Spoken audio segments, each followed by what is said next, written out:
ഇനി നമ്മൾ പോകുന്നത് നിയമസഭാ തെരഞ്ഞെടുപ്പുമായി ബന്ധപ്പെട്ട വാർത്തയിലേക്ക് തന്നെയാണ്. നിയമസഭാ തെരഞ്ഞെടുപ്പിലെ പിന്തുണ ആർക്ക് എന്നത് പ്രകടന പത്രികകൾ കൂടി വന്നതിന് ശേഷം തീരുമാനിക്കും എന്ന് പറയുകയാണ് സമസ്ത സെക്രട്ടറി സയ്യിദ് ഇബ്രാഹിം ഖലീലുൽ ബുഖാരി തങ്ങൾ. സുന്നി ഐക്യത്തിനു വേണ്ടിയാണ് സമസ്ത എക്കാലത്തും നിലകൊണ്ടിട്ടുള്ളത്. സമുദായത്തെ പിന്തുണയ്ക്കുകയും പരിഗണിക്കുകയും ചെയ്യുന്നവർക്ക് സമസ്തയുടെ പിന്തുണ തിരിച്ചും ഉണ്ടാകുമെന്നും ഖലീൽ തങ്ങൾ ന്യൂസ് 18 പറഞ്ഞു.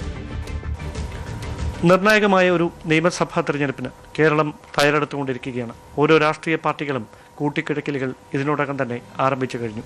ഇപ്പോൾ നിലപാട് വ്യക്തമാക്കി സമസ്തയുടെ സെക്രട്ടറി സയ്യിദ് ഇബ്രാഹിം ഖലീലുൽ ബുഖാരി തങ്ങൾ എന്നോടൊപ്പം ചേരുന്നു. ഏത് തരത്തിലാണ് എല്ലാ തവണയും സമസ്തയുടെ AP വിഭാഗത്തിൻ്റെ പിന്തുണ ഇടതുപക്ഷത്തിനൊപ്പമായിരുന്നു. ഇത്തവണയും നിലപാട് അങ്ങനെ തന്നെയാണോ, അതോ മാറ്റമുണ്ടോ? സമസ്തകളുടെ ജമിയത്തുൽ ഒരു മതസംഘടനയാണ്, പണ്ഡിത സംഘടനയാണ്.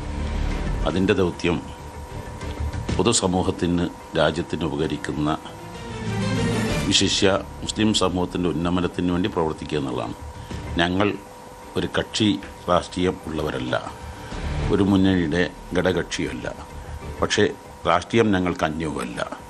സമൂഹത്തിൻ്റെയും സമുദായത്തിൻ്റെയും ആവശ്യങ്ങൾ ഞങ്ങൾ കഴിഞ്ഞ കേരള യാത്ര കഴിഞ്ഞ് മുഖ്യമന്ത്രിയും പ്രതിപക്ഷ നേതാവിനെയും ശ്രദ്ധപ്പെടുത്തിയിട്ടുണ്ട്.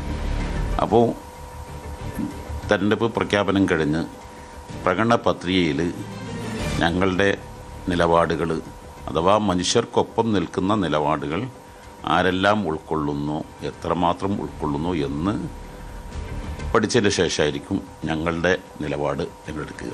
അപ്പോൾ ഒരു സമദൂരമാണ് ഇപ്പോൾ എന്നാണോ? അങ്ങനെ അല്ല. ഞങ്ങൾ എല്ലാ കാലത്തും ഒരേ നിലപാട് തന്നെയാണ് ഞങ്ങൾക്കുള്ളത്. ഞങ്ങളെ സഹായിച്ചവരെ സഹായിക്കുക എന്നതാണ്. ഞങ്ങളെ സഹായിക്കുക എന്ന് പറഞ്ഞാൽ ഞങ്ങളുടെ നിലപാടുകൾക്കൊപ്പം നിൽക്കുക എന്നാണ്. എല്ലാ കാലത്തും ഞങ്ങളുടെ നിലപാടുകൾക്കൊപ്പം നിൽക്കുന്നത്, ഞങ്ങൾ എല്ലാ കാലത്തും അവരുടെ കൂടെ ഉണ്ടാകും. അല്ലാതെ ഏതെങ്കിലും ഒരു കക്ഷിക്ക് ഞങ്ങൾ പിന്തുണ എന്നും പ്രഖ്യാപിച്ചിട്ടില്ല, അത് പ്രഖ്യാപിക്കില്ല. കഴിഞ്ഞ ആഴ്ച മലപ്പുറത്ത് വന്നപ്പോൾ മുഖ്യമന്ത്രി സ്വകാര്യമായൊരു കൂടിക്കാഴ്ച നടത്തിയിരുന്നു. അപ്പോൾ രാഷ്ട്രീയം ചർച്ചയായിരുന്നു, അതിനപ്പുറത്തുള്ള സൗഹൃദമായിരുന്നു. എന്തായിരുന്നു അത്? മലപ്പുറത്ത് വരുമ്പോഴൊക്കെ സൗഹൃദ സംഭാഷണം നടത്താറുണ്ട്. അതിൻ്റെ ഭാഗമായിട്ടുണ്ടായ സംഭാഷണമാണ് നടന്നത്. ഈ ജമാഅത്തെ ഇസ്ലാമി UDF കൂട്ടുകെട്ടിനെതിരെ കഴിഞ്ഞ സമസ്തയുടെ സമ്മേളനത്തിൽ പ്രമേയം അവതരിപ്പിക്കുന്ന സാഹചര്യം, പിന്നീട് അത് വലിയ തരത്തിൽ ചർച്ചയായി മാറുന്ന സാഹചര്യമൊക്കെ ഉണ്ട്. അതിനുശേഷവും പ്രതിപക്ഷ നേതാവ് ജമാഅത്തെ ഇസ്ലാമിയുമായുള്ള ബന്ധത്തെ പിന്തുണയ്ക്കുന്ന ഒരു നിലപാടാണ് സ്വീകരിച്ചത്. അതിനോട് ഇപ്പോൾ എങ്ങനെയാണ് AP വിഭാഗം അതിനോടുള്ളൊരു പ്രതികരണം നടത്തുന്നത്? ജമാഅത്തെ ഇസ്ലാമി സ്ഥാപിതമായ കാലത്ത് തന്നെ സമസ്ത കേരള ജമിയത്തുൽ ഉലമ 1983 നിലപാട് വ്യക്തമാക്കിയിട്ടുണ്ട്. ആ ആശയം, ആദർശം, ശൈലി, മത രാഷ്ട്രവാദം, ഇസ്ലാമിക് സ്റ്റേറ്റ് ഇല്ലെങ്കിൽ ഇസ്ലാം ഇല്ല എന്ന തത്വം ഞങ്ങൾക്ക് ഉൾക്കൊള്ളാൻ പറ്റാവുന്നതല്ല. ഞങ്ങൾ എക്കാലത്തും അത് എതിർക്കും. ഈ സുന്നി വിഭാഗത്തിൻ്റെ ഐക്യം വീണ്ടും ചർച്ചകളിൽ നിറയുന്ന സാഹചര്യമുണ്ട്. അപ്പോൾ തന്നെ EK വിഭാഗം സുന്നികൾക്കിടയിൽ ആഭ്യന്തരമായി ചില തർക്കങ്ങൾ നിലനിൽക്കുന്നുണ്ട്. അതായത് 89 പിളർപ്പിൻ്റെ ഒരു തുടർച്ചയായി വ്യാഖ്യാനിക്കാൻ കഴിയുമോ? സമസ്തകളുടെ ജമിയത്തുൽ ഉലമ സ്ഥാപിതമായ കാലത്ത് ആ നേതൃത്വം എന്തൊരു ലക്ഷ്യത്തിലേക്ക് സ്ഥാപിതമായോ ആ ലക്ഷ്യങ്ങളിലേക്ക് എല്ലാവരും കടന്നു വരുന്നു, എല്ലാവരും യോജിക്കുന്നു എന്നതിൽ ഞങ്ങൾക്ക് വലിയ സന്തോഷമുണ്ട്. ആ നിലപാടുകൾക്ക് ഞങ്ങളെന്നും പിന്തുണ പ്രഖ്യാപിക്കുകയും ചെയ്യും. പ്രശ്നങ്ങൾ ഏറെക്കുറെ യോജിച്ചു വരുന്നു എന്നതിൽ സുന്നി ഐക്യം എല്ലാവരുടെയും ലക്ഷ്യമാണ്. അതിൽ ആർക്കും രണ്ട് അഭിപ്രായമില്ല. ഈ ഏറ്റവും പ്രധാനപ്പെട്ട ഒരു കാര്യം, നിയമസഭാ തെരഞ്ഞെടുപ്പ് പടിവാതിക്കൽ എത്തി നിൽക്കുകയാണ്. പ്രത്യേകിച്ച് ന്യൂനപക്ഷങ്ങൾക്കിടയിൽ നിലനിൽക്കുന്ന ചില ആശങ്കകളുണ്ട്. അതോടൊപ്പം തന്നെ ഭൂരിപക്ഷ സമുദായവും അവരുടെ അവകാശങ്ങൾക്ക് വേണ്ടി പലപ്പോഴും പരസ്യമായ നിലപാടുമായി രംഗത്ത് വരുന്ന സാഹചര്യം. അവിടെ ഒരു സാമുദായിക ഒരു സൗഹാർദ്ദം ഉറപ്പുവരുത്തിക്കൊണ്ട് എല്ലാവരെയും ഒന്നിച്ചു കൊണ്ടുപോകുക എന്ന് പറയുന്നതാണല്ലോ ഒരു ഭരണകൂടത്തിൻ്റെ ദൗത്യം എന്ന് പറയുന്നത്.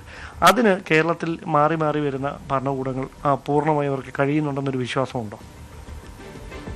കേരളത്തിൽ നിന്നല്ല, ഇന്ത്യയിൽ നിന്നല്ല, ലോകത്തിൽ 100% എല്ലാം പൂർത്തീകരിച്ചുകൊണ്ട് ഒരു ഭരണവും നടക്കുന്നില്ല. ഇന്നത്തെ സാഹചര്യം നമുക്കറിയാമല്ലോ. എന്നാൽ കുറേ മെച്ചപ്പെട്ട ഗുണങ്ങൾ ഉണ്ടാവാറുണ്ട്. ഞങ്ങൾ ആ ഗുണങ്ങൾ മൈനസും പ്ലസും വിലയിരുത്തി എന്നിട്ടായിരിക്കും ഞങ്ങളുടെ പ്രഖ്യാപനങ്ങളും തീരുമാനങ്ങളും ഉണ്ടാക്കുക. അപ്പോൾ ഈ പ്രകടന പത്രിക വന്നാൽ മാത്രമേ ഇതൊരു തീരുമാനം എത്തുകയുള്ളൂ. ഞങ്ങളതിൻ്റെ ശേഷം ഞങ്ങൾ വിലയിരുത്തിയിട്ട് ഞങ്ങൾ തെരഞ്ഞെടുപ്പോടെ അടുത്ത സമയത്ത് ഞങ്ങൾക്ക് രാഷ്ട്രീയ കക്ഷികൾ ഞങ്ങൾക്ക് നോട്ടീസും വാൾ പോസ്റ്റ് ബാനർ പ്രചരണമൊന്നും ഞങ്ങൾക്ക് ആവശ്യമില്ലല്ലോ. ഞങ്ങൾക്ക് അണികളിലേക്ക് സന്ദേശം എത്തിക്കലേ ആവശ്യമുള്ളത് ഞങ്ങളുടെ രാഷ്ട്രീയ ചാനലുകൾ ഞങ്ങൾ എത്തിക്കും. അപ്പോൾ അതിൽ ഈ ഏറ്റവും പ്രധാനമായി നിങ്ങൾ മുമ്പോട്ട് വെക്കുന്ന ഒരു പ്രധാനപ്പെട്ട ഒരു ആവശ്യം, ഒരു പ്രയോറിറ്റി എന്താണ്? ഞങ്ങൾ പ്രസ്ഥാനത്തിൻ്റെ നിലപാട് ഞങ്ങളെല്ലാ കക്ഷികളും പ്രതിപക്ഷത്തെയും ഭരണപക്ഷത്തെയും ഒക്കെ അറിയിച്ചിട്ടുണ്ട്. ആ നിലപാടുകൾ ഞങ്ങൾ ഉറച്ചു നിൽക്കും. ന്യൂനപക്ഷം ഇവിടെ ഒരു ആശങ്ക നേരിടുന്ന സാഹചര്യം അങ്ങനെ എന്തെങ്കിലും ഉണ്ടോ? ഇവിടെ ലോകത്ത് വെച്ച് മുസ്ലിമീങ്ങൾക്ക് നല്ല ന്യൂനപക്ഷങ്ങൾക്ക് സൗകര്യങ്ങളും സ്വാതന്ത്ര്യം കൊടുക്കുന്ന രാജ്യമാണ് ഇന്ത്യ എന്നത് ഞങ്ങൾ അംഗീകരിക്കലോടുകൂടെ തന്നെ കുറേ പ്രശ്നങ്ങൾ ഇവിടെ നേരിടുന്നു എന്നുള്ളതും ഒരാൾക്കും നിഷേധിക്കാൻ കഴിയില്ല. അപ്പോൾ ആ പ്രശ്നങ്ങൾ സങ്കീർണമാക്കാതെ പ്രശ്നങ്ങൾ പരിഹരിക്കാനുള്ള ശ്രമങ്ങൾക്കാണ് ഞങ്ങൾ മുൻഗണന നൽകാറുള്ളത്. വളരെയധികം നന്ദി പ്രതികരിച്ചത്. യെസ്, തെരഞ്ഞെടുപ്പിൽ ആർക്കാണ് പിന്തുണ എന്നതിന് പ്രകടന പത്രിക കൂടി പരിശോധിച്ച ശേഷം മാത്രമായിരിക്കും കൃത്യമായൊരു പിന്തുണ പ്രഖ്യാപിക്കുകയുള്ളൂ എന്ന് പറയുമ്പോൾ ഡാൻ, തെരഞ്ഞെടുപ്പ് പടിവാതിക്കൽ എത്തി നിൽക്കുമ്പോൾ ന്യൂനപക്ഷങ്ങളുടെ വോട്ടുകൾ എന്നത് വലിയ തോതിൽ ചർച്ച ചെയ്യപ്പെടുന്ന ഒരു സാഹചര്യമുണ്ട്. പ്രത്യേകിച്ച് തദ്ദേശ തെരഞ്ഞെടുപ്പിൽ ആ വോട്ടുകൾ അധികമായും UDF-നാണ് ലഭിച്ചത് എന്നൊരു പൊതു നിരീക്ഷണം കൂടിയുള്ള സാഹചര്യത്തിൽ എന്താണ് അദ്ദേഹം പറയുന്നത്?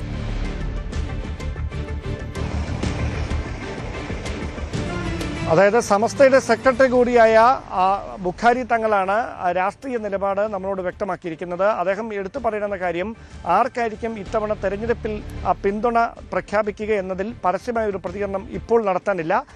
സമുദായത്തിൻ്റെ ആവശ്യങ്ങൾ ഇരു മുന്നണികളെയും, അതായത് ഭരണപക്ഷത്തെയും പ്രതിപക്ഷത്തെയും ഒക്കെ കൃത്യമായി തന്നെ സമുദായ നേതാക്കൾ നേരത്തെ തന്നെ അറിയിച്ചിട്ടുണ്ട്. മുഖ്യമന്ത്രിയുമായി കഴിഞ്ഞ ആഴ്ച മലപ്പുറത്ത് നടത്തിയത് സൗഹാർദ്ദപരമായ സന്ദർശനം മാത്രമാണ്. ആ കൂടിക്കാഴ്ച നേരത്തേതുപോലെ സാധാരണയായി നടത്താറുള്ളതിന് സമാനമായ ഒരു കൂടിക്കാഴ്ച, അതിനപ്പുറത്തേക്ക് മറ്റ് രാഷ്ട്രീയമായ വ്യാഖ്യാനങ്ങൾ അതിന് കൽപ്പിക്കേണ്ടതില്ല എന്നുകൂടി അദ്ദേഹം പറഞ്ഞു വെക്കുന്നുണ്ട്. ഏറ്റവും പ്രധാനപ്പെട്ട കാര്യം, തെരഞ്ഞെടുപ്പിന്റെ പ്രകടന പത്രിക കണ്ടതിന് ശേഷം മാത്രമേ രാഷ്ട്രീയ പിന്തുണ ആർക്ക് എന്ന കാര്യത്തിൽ പരസ്യമായ ഒരു പ്രതികരണം ഉണ്ടാകൂ എന്ന് അദ്ദേഹം പറഞ്ഞു വെക്കുന്നത് ഇരു മുന്നണികൾക്കുമുള്ള ഒരു കൃത്യമായ മുന്നറിയിപ്പ് കൂടിയാണ്. കാരണം നമുക്കറിയാം, ന്യൂനപക്ഷ പ്രീണനം നടത്തുന്നു എന്ന ആക്ഷേപം കോൺഗ്രസിനെതിരെ വലിയ തരത്തിൽ ഉയർന്നു കേൾക്കുന്ന ഒരു സാഹചര്യത്തിലാണ് സമസ്തയുടെ സെക്രട്ടറിയുടെ ഭാഗത്തുനിന്ന്, ഖലീൽ തങ്ങളുടെ ഭാഗത്തുനിന്ന് ഇത്തരമൊരു പ്രതികരണം ഉണ്ടാകുന്നത്. അതായത് അർഹമായ പ്രാതിനിധ്യം പ്രകടന പത്രികയിൽ അവർക്ക് അല്ലെങ്കിൽ അവസരങ്ങളായി അല്ലെങ്കിൽ മറ്റു തരത്തിലുള്ള അവർക്ക് വേണ്ടിയുള്ള പ്രത്യേക പദ്ധതികളായൊക്കെ വലിയ താല്പര്യത്തോടെ സമസ്ത നോക്കിക്കാണുന്നുണ്ട്. അതുകൊണ്ട് അത്തരത്തിൽ ഏറ്റവും ഐക്യദാർഢ്യം പ്രഖ്യാപിക്കുന്നത് ആരായിരിക്കുമോ അവർക്ക് മാത്രമായിരിക്കും രാഷ്ട്രീയ പിന്തുണ നൽകുക എന്ന കാര്യം അദ്ദേഹം പറഞ്ഞു വെക്കുന്നു. അതായത് ഇതിനെ ബാലൻസ് ചെയ്തുകൊണ്ട്, അതായത് ഭൂരിപക്ഷ പ്രീണനം നടത്തുന്നു എന്ന ആക്ഷേപത്തിന് വഴിവെക്കാതെ ന്യൂനപക്ഷത്തെ കൂടി ചേർത്ത് നിർത്താൻ ഏത് മുന്നണിക്ക് കഴിയുന്നു, ഏത് പ്രകടന പത്രികയ്ക്ക് കഴിയുന്നു, അവർക്ക് മാത്രമേ തങ്ങളുടെ പിന്തുണ ഉണ്ടായിരിക്കുകയുള്ളൂ എന്നാണ് അദ്ദേഹം പറയുന്നത്. തങ്ങളെ പിന്തുണയ്ക്കുന്നവരെ തിരിച്ചും പിന്തുണയ്ക്കും. നേരത്തെയും സ്വീകരിച്ചിട്ടുള്ള നിലപാട് അതാണ്. ആ നിലപാട് തന്നെയായിരിക്കും ഈ വരുന്ന നിയമസഭാ തെരഞ്ഞെടുപ്പിലും തുടരുന്നത്. രാജ്യത്തെ പൊതുവായി ന്യൂനപക്ഷങ്ങൾ സമാധാനത്തോടെയാണ് പോകുന്നത്. എങ്കിലും ചില ഒറ്റപ്പെട്ട സംഭവങ്ങൾ നിലനിൽക്കുന്നു. അതിൽ സമസ്തയ്ക്കും ആശങ്കയുണ്ട്. അതോടൊപ്പം ഇരു വിഭാഗങ്ങളുടെ ഐക്യത്തിന് വേണ്ടിയിട്ടാണ് എപ്പോഴും സമസ്ത നിലകൊണ്ടിട്ടുള്ളത്. ആ ഐക്യം യാഥാർത്ഥ്യമാകുമെന്നുള്ള പ്രതീക്ഷ കൂടി തങ്ങൾ പങ്കുവച്ചിട്ടുണ്ട്. യെസ്, ഒപ്പം ഈ സൂചിപ്പിക്കുന്ന പോലെ, അതായത് ഐക്യ വിഷയം വലിയ തോതിൽ ചർച്ച ചെയ്യപ്പെടുന്ന സാഹചര്യത്തിലും അഭിപ്രായ ഭിന്നതകൾ നിലനിൽക്കുന്ന സാഹചര്യമുണ്ടല്ലോ, അത് കൂടുതൽ രമ്യമായി പരിഹരിക്കപ്പെടും എന്നൊരു ആത്മവിശ്വാസം കൂടിയാണോ അദ്ദേഹം പങ്കുവയ്ക്കുന്നത്? അതുമായി ബന്ധപ്പെട്ട് ചില തർക്കങ്ങൾ നിലനിന്നിരുന്നു. പ്രത്യേകിച്ച് AP വിഭാഗത്തിൽ അടക്കം ഇപ്പോൾ ചില ആഭ്യന്തര തർക്കങ്ങളുണ്ട്. അതടക്കമുള്ള കാര്യങ്ങളെക്കുറിച്ച് വിശദമായി ചോദിക്കുമ്പോൾ എക്കാലത്തും സമസ്ത നിലകൊണ്ടിട്ടുള്ളത് ഈ വിഭാഗങ്ങളുടെ ഐക്യത്തിനായിട്ടാണ്, സമുദായത്തിൻ്റെ ഐക്യത്തിന് വേണ്ടിയിട്ടാണ്, സംരക്ഷണത്തിന് വേണ്ടിയാണ് എന്നാണ് അദ്ദേഹം പറയുന്നത്. അതുകൊണ്ട് തന്നെ സമീപ ഭാവിയിൽ നിലവിലെ രാഷ്ട്രീയ സാഹചര്യങ്ങളൊക്കെ ഇങ്ങനെ തുടരുന്ന ഒരു പശ്ചാത്തലം വന്നാൽ രണ്ടായി അവർക്ക് മുമ്പോട്ട് പോകാൻ കഴിയില്ല. അതുകൊണ്ട് തന്നെ സുന്നി ഐക്യം യാഥാർത്ഥ്യമാകും. സമസ്തയിലെ ഇരു വിഭാഗങ്ങൾ ഒന്നാകുന്ന ഒരു സാഹചര്യം വരുമെന്ന വലിയ പ്രതീക്ഷ കൂടി അദ്ദേഹം പങ്കുവെക്കുന്നുണ്ട്. യെസ്, എന്തായാലും തെരഞ്ഞെടുപ്പ് പടിവാതിക്കൽ എത്തി നിൽക്കുന്ന ഒരു സാഹചര്യത്തിൽ കൂടിയായിരുന്നു ഈ പ്രതികരണം ഞങ്ങൾ തേടിയത്. അപ്പോഴാണ് നിയമസഭാ തെരഞ്ഞെടുപ്പിലെ പിന്തുണ ആർക്ക് എന്ന കാര്യം പ്രകടന പത്രികകൾ കൂടി വന്നതിന് ശേഷം തീരുമാനിക്കും എന്ന സമസ്ത സെക്രട്ടറി ആയിട്ടുള്ള സയ്യിദ് ഇബ്രാഹിം ഖലീലുൽ ബുഖാരി തങ്ങൾ ന്യൂസ് 18നോട് വ്യക്തമാക്കിയിട്ടുള്ളത്. കൂടുതൽ വാർത്തകൾക്ക് news 18 Keralam YouTube channel subscribe ചെയ്യുക.